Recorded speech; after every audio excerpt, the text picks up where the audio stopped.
ప్రభుత్వం పైన ఉందని చెప్పి కూడా నేను మీకు తెలియజేస్తున్నా. ఇప్పుడే నేను సెల్ఫ్ హెల్ప్ గ్రూపులు కూడా చూశాను. కొంతమంది అయితే పచ్చళ్ళు చేస్తున్నారు. పచ్చళ్ళు చేసి నేను ONDC అనే ఒక ప్లాట్ఫామ్ పెడితే అందులో ఆర్డర్ తీసుకొని విదేశాలకు కూడా ఎగుమతి చేసే పరిస్థితికి వస్తున్నారు. ఇది ఒక వినూత్నమైన కార్యక్రమం.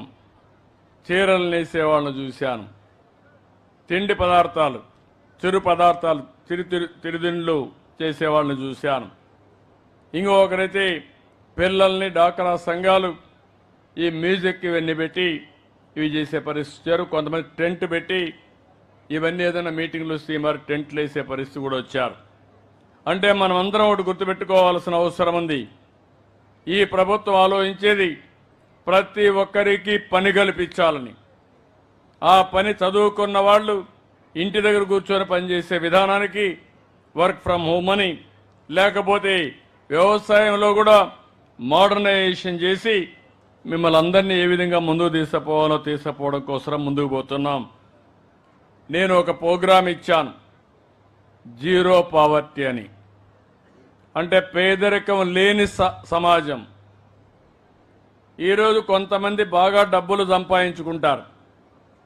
వాళ్ళకి తెలివితేటలు కానీ అవకాశాలు వచ్చాయి. ఇప్పుడే వేదిక పైన కూడా ఇద్దరిని కూర్చొని పెట్టాం. నేను ఈ కార్యక్రమానికి ఒక పేరు కూడా పెట్టాను, మార్గదర్శి బంగారు కుటుంబం. ఈ ఊర్లో ఎన్ని బంగారు కుటుంబాలు ఉన్నాయో లిస్టు తయారు చేస్తాం.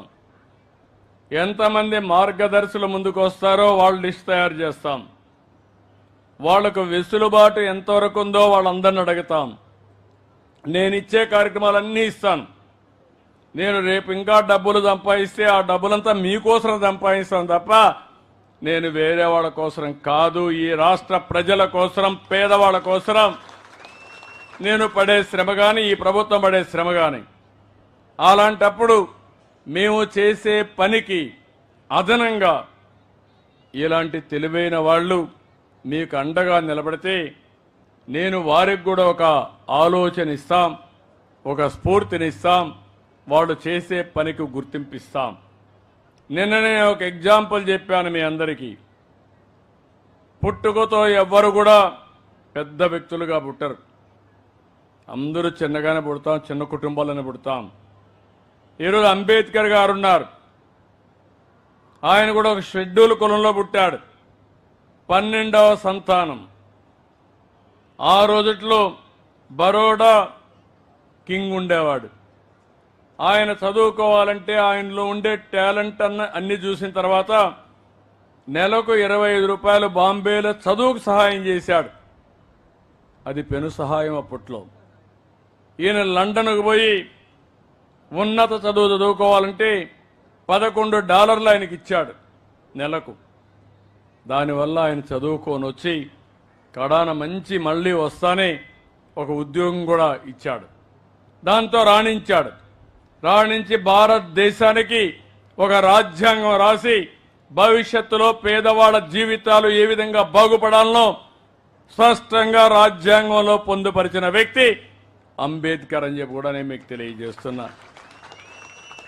నేను ఎందుకు ఆ మాట వాడానంటే ఆ రోజు ఒకరి సహాయం వల్ల ఆయనకు ఎంతో పైకి రావడానికి దోహదమైంది.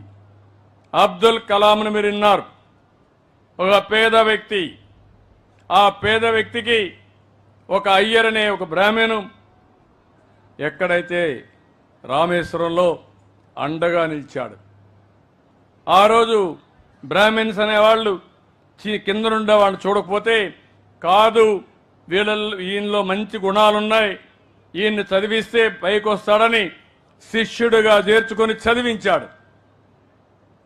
బ్రహ్మాండంగా దేశానికి గర్వకారణంగా అబ్దుల్ కలాం తయారయ్యే పరిస్థితికి వచ్చారు. ఈరోజు మన ప్రియతమ నాయకుడు ఎన్టీ రామారావు గారు ఉన్నారు.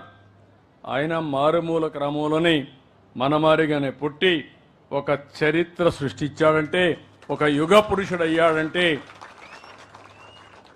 ఆయన వెనకాల కూడా చాలామంది ఉన్నారు.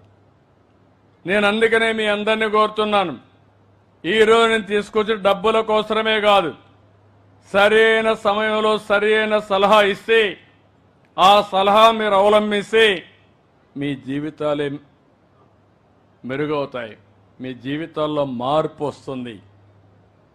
నేను డాక్రా సంఘాలు పెట్టాను, 25 సంవత్సరాల కంటే ముందు పెట్టాను. ఈరోజు వాళ్ళ దగ్గర ఒక 35,000 కోట్ల రూపాయలు పొదుపు ఉంది. నేనే నేర్పించాను, రూపాయి మీరు పొదుపు చేయండి, నేను రూపాయి ఇస్తానన్నా. అంచెలంచెలుగా ఎదిగింది, బ్రహ్మాండమైన వ్యవస్థగా తయారైంది. ఇప్పుడు భారతదేశానికి ఒక ఆదర్శంగా తయారయ్యే పరిస్థితి వచ్చింది.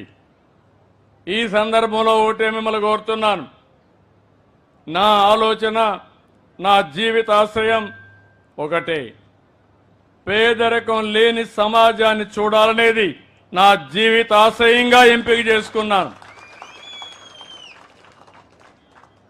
పైనుండే 10% లేకపోతే 45% మనం తీసుకునే నిర్ణయాల వల్ల పైకి వస్తారు.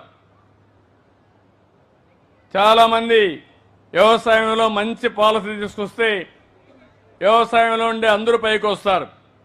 అదే సమయంలో ఒక 10-20% ప్రజలు ఏం చేయాలో తెలియకుండా, సరైన సమయంలో అండలేకుండా అక్కడే మిగిలిపోతున్నారు.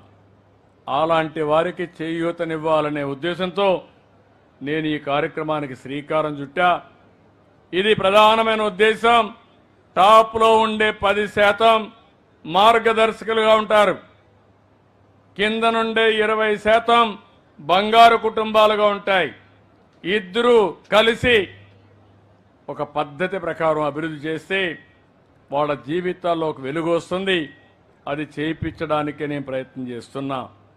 ఈరోజు ఏం చేస్తారో వాళ్ళు చెప్తారు, ఏం కావాలన్నా బంగారు కుటుంబాలు చెప్తాయి. ఒకే రోజు పరిష్కారం కావు, ఈ విషయం గుర్తుపెట్టుకోవాలి. మీకు ఆరోగ్యం బాగాలేకపోతే డాక్టర్ దగ్గరికి పోతే ఒకే రోజు పరిష్కారం కాదు. చిన్న సమస్య అయితే, తలకాయ నొప్పి ఉంటే ఏదో మందులు ఇచ్చి పంపిస్తే తలనొప్పి పోతుంది. కానీ ఓసారి కొన్ని సమస్యల్ని పరిష్కారం చేయాలంటే చాలా రోజులు పట్టచ్చు, కడాన ఆపరేషన్ కూడా పట్టచ్చు. అదేవిధంగా మీ జీవితాల్లో మార్పు రావాలంటే ఒక పద్ధతి ప్రకారం నేను ఒకే నిర్దిష్టమైన ఆలోచన పెట్టుకున్నాను. 2029